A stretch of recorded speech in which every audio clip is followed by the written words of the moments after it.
Punch Vibe. My name is Rickxel, and in case you're tuned from any part of the country, you're doing such a great job.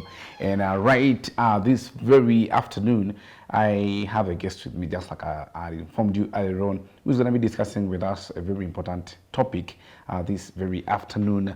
Good afternoon, madam. Good afternoon. How is April, by the way? Happy New Month.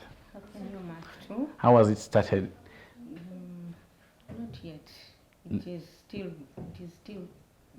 in the early. So it is Still young a bit. It is young a bit. Okay. I haven't determined yet how it will go. Okay. On Monday, it was actually Fool's Day. The way I was following on social media, did you fool somebody? Were you fooled? No, I didn't. But do people still do your things? Yes, they are there. Yeah, I thought like those are the things of back in the days. No, they are still there. Okay. So welcome to Uganda Catholic Television. And I'm sure this is the second time actually I've had you right on set. And maybe for the person who has seen you for the first time, I would love you to introduce yourself. I'm Catherine Chambade. I'm an employee at Radio Sapeinta, Finance Department. Okay. I'm married with children. Okay. Wow. So I'm talking to actually an elder, a person that I deserve to call auntie, mommy at the same time. So I'm very happy to have you in studio. So actually it's the reason why I decided that we should talk about family one more time, because in most cases, some people don't understand how families operate, how they are supposed to operate. And today we are really looking at the common things that are really splitting families today, in that there are really a lot that different families go through. Different families go through a lot of problems, different problems. Our problem might be finance, the other one's problem might be communication, the other one might be trust, the other one must be something else different. So maybe for the person who doesn't understand what family is, or probably the way you understand, would you maybe love to introduce what is family? How do you understand the word family itself? Family, it is a combination of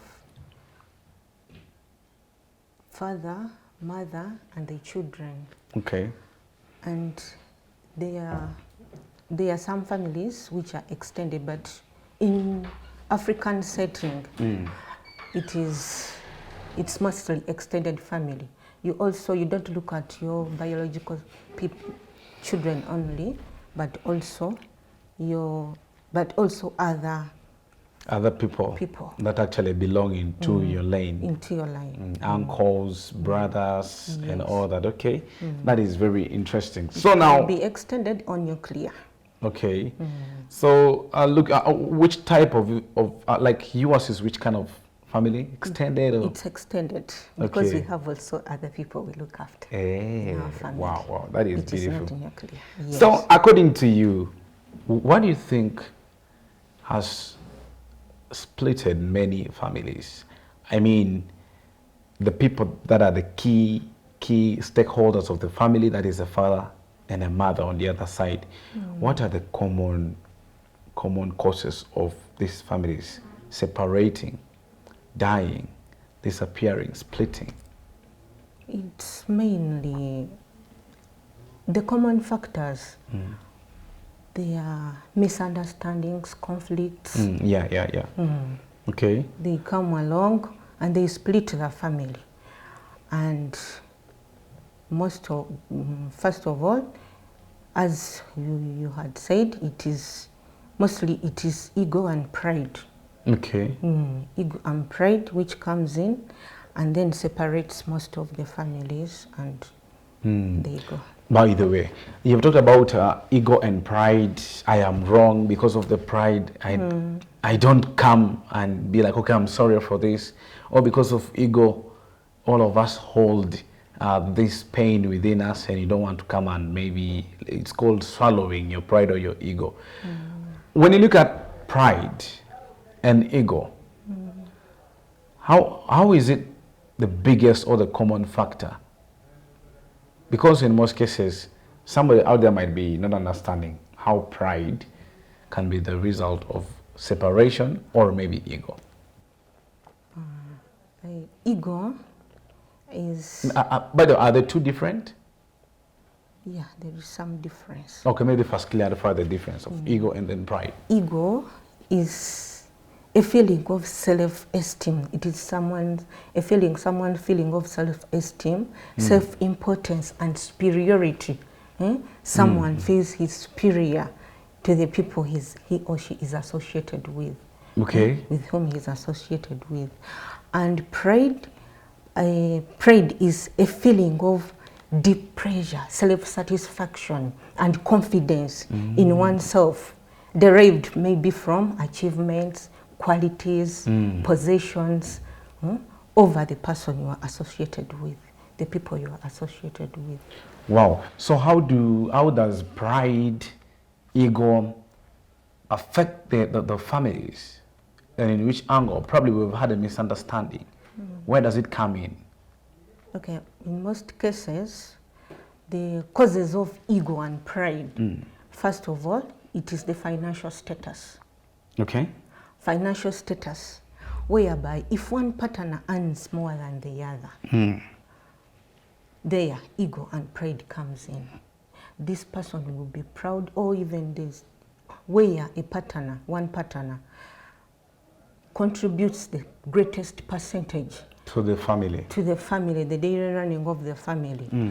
He or she becomes proud, and this is especially with the ladies, women. Okay. When a woman is earning more than the husband, she starts to undermine. She overlooks the husband. She looks down upon the husband. She becomes proud. She becomes egoistic, and that is the beginning of conflicts and misunderstandings. This one is a two-way traffic. And now, for example, still on the financial aspect of you, it is a two-way traffic for a man and a woman. Now, for example, a man might be coming from a well-to-do, rich family. Yeah. Then when he marries, he will become bossy. He will become because of the background. The background, he will become bossy. He say, "You see where I got you from," and it is also even on the woman's side. If you marry a woman from a well-to-do family, a rich family, she becomes bossy. She undermines you. Me, I'm not used to eating this. For us at home, we do this. Okay. So now, when you look at especially financial status, both men and females, is there a way the two can understand each other? For example, okay, problem, earning less, she is earning much. Is that a way of still bringing that uniformity and understanding that, okay, how much I'm earning much, it doesn't mean it should be the root cause of disrespect? Yes. You sit down and talk about it. You assess yourselves, especially you, the partner, who is over bragging and who is, you sit down, you evaluate yourself. Okay. After evaluating, you assess and reflect on yourself, and you reflect and you assess, then you improve. Because when you are assessing and reflecting, you are aiming at improving. I'm telling you, you will have a good and healthy marriage. If you sit down and you evaluate yourselves and you stop disrespecting your partner, I'm telling you, the marriage will be healthy. Okay. According to you personally, is there any time you've ever felt like you were proud at some moment? Or your ego had a bit raised a bit? What happened? What caused that moment? No, I've never been proud, because my husband is spirit in everything. Financially, he is financially stable than me. Okay. In everything, because I've never been proud. I don't remember any day when I've been proud. Okay. Now these women, if you live alone, coming from a rich family or maybe that,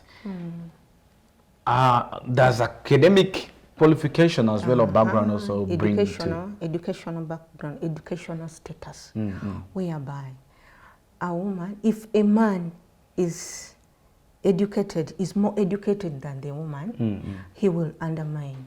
And if a woman is more educated than a man, she will undermine the man. Okay. That is the educational status, education there. Does academic background really matter when you're choosing a spouse? No, it doesn't matter.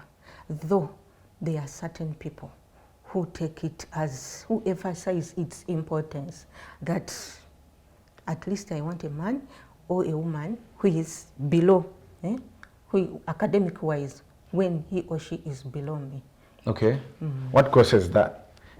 Is it because of fear? You fear to be let me say, out-reasoned, something of a kind? Yes, because there are certain partners who you bring a point. No, you are just a diploma holder. What are you talking about? And now there's someone, there's a certain couple I know. One is a doctor and the other one is a nurse. And when a nurse brings in something, then the doctor says, no, you only know dressing wounds. You just keep quiet.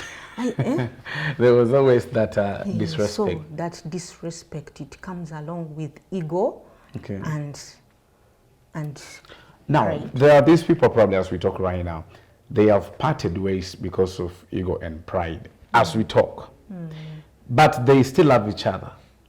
But because of ego and pride, each one of them is feeling proud, superior, to start going maybe to ask for an apology, or maybe to go and request for a dialogue to sort of this. How can that person start? What should be the starting point of that person to go and retrieve that relationship back? First of all, you have to get a go-between. Someone who can go between a third party. A third party. Okay. If you really fear and you are proud, you first go. Maybe you can go to these people. There are these people who are trained professionally. You seek for guidance. Those counselors, they provide marriage counseling and couple therapy. You go to them. Those people, they cannot leave you the same. They are really trained. You go, you pass through them, and then you can reconcile with that person. And even when you accept your mistakes, there are those people who are really proud to accept their mistakes. Failure to admit your mistakes, it is ego and pride which brings it. Failure to what? To accept your mistakes. To say, okay, I was wrong. I was wrong this time. I was wrong. And by the way, that word sorry is so strong. It heals. It has the ability to heal anyone's wounds on the heart. How many chances do you give somebody who has wronged you? Like a maximum, when you be like, okay, here now, it is beyond. How many chances, roughly? Because some people don't even give any chance at all. Some give twice, maybe thrice. How about you? According to me, maybe like 10. 10 chances. Oh my God, 10 chances. 10 chances. Because even the Bible says that you should forgive. So you should forgive people. We should have a spirit of forgiveness. Okay. So now when you look at still, we talked about pride, ego. They should go to a third party. Do you encourage this scenario whereby I have a problem with my woman, then I talk to her friend to talk to her, or I talk to my friend to talk to her? Is it healthy? Yes, it is healthy. But I don't think it is healthy for a friend. You go to those professional marriage counselors. Some people don't have that. Because like maybe friend, they have never even had any. You never know a friend. You know, friends can betray. But you can go to those. And by the way, if not so, you can even go for like a reverend, like the grandfathers, church leader, like pastors, the church people, and you can pass through them, and you explain how. Okay. How about family directly? I have problems with her, then I engage our family or my family. Okay, you can engage with the aunt, the immediate aunt. To that person? To that person. Okay. What is the trick behind the aunties and not her sister? No, the aunties, they are the ones who are experienced in that. Okay. They have experience. Experience in that, and they can reconcile you very well. Okay, I have a question. There is a scenario whereby when a woman moves in to start a family or moves in to start a stay together with a man under the same roof, is it right for her to continue associating with her friends who are not married or not, and why? I would say, to a little extent, it should be minimal. The association with the unmarried friends? Unmarried friends, it should be moderate, but not to the extreme. It should be moderate. Okay. And then how does she deal with that? Because you can't just kick away these friends out of a blue. Now what you have to do, you stay at home, at your husband's home. You don't go to their place. Okay. Your interaction with unmarried ones, it should be minimal. Okay. Like what are the common conversations these unmarried girls or women talk about, which are really poisonous for this woman who is in a relationship or maybe trying in courtship? Most of them, they tend to discourage her. They ill talk about marriage. That you have decided to get married. They ill talk about, their conversation is mostly about ill talking about marriage. Okay. And discouraging you. Okay. Most of them. All right. And then maybe lastly, how should a woman regulate a man's being around her or being strict? Because some women want the men to be at home, like the padlocks. Some don't really care.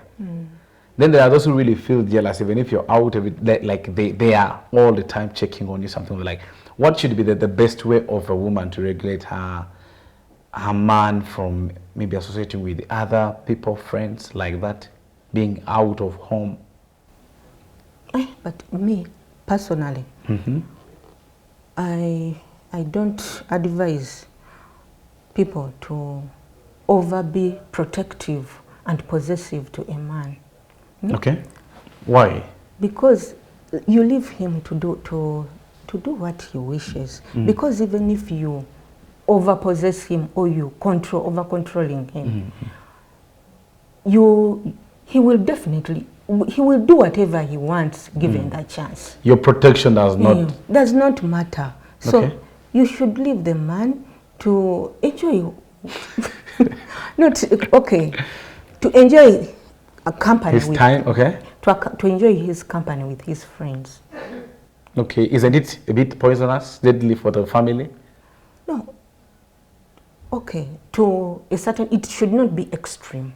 It should be moderate. And now, by the time this man comes, there are reactions that usually scare men away. What should be the best way to react on a man when he returns, maybe at the time you didn't want him to return?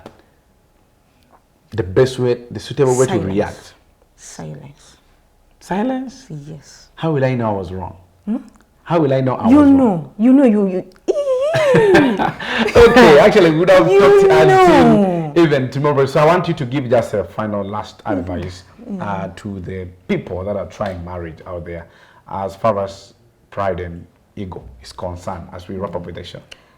As far as ego and pride is concerned, I'm giving the advice that you should handle pride and ego by prayers. A family that prays together, you have to acknowledge you have to be accountable and acknowledge your wrongdoings, Okay. your actions, what pride has caused you to ruin the marriage. You have to acknowledge, you have to do, you have to accept and be accountable for your wrongdoings and actions. You have to accept criticism. Criticism helps us to be better, to become better and better in terms of character, work, or even other fields and aspects of life. They make us to become better. You have to accept criticism. You have to be empathetic. You don't prioritize your only needs and wants. You have also to mind about the other person as well. The other person also. All right, all right. Anyway, I'm very sure we shall have an extension of this very topic. It's very sensitive and it touches very many people out there. There are people that are 40 years but not married up today.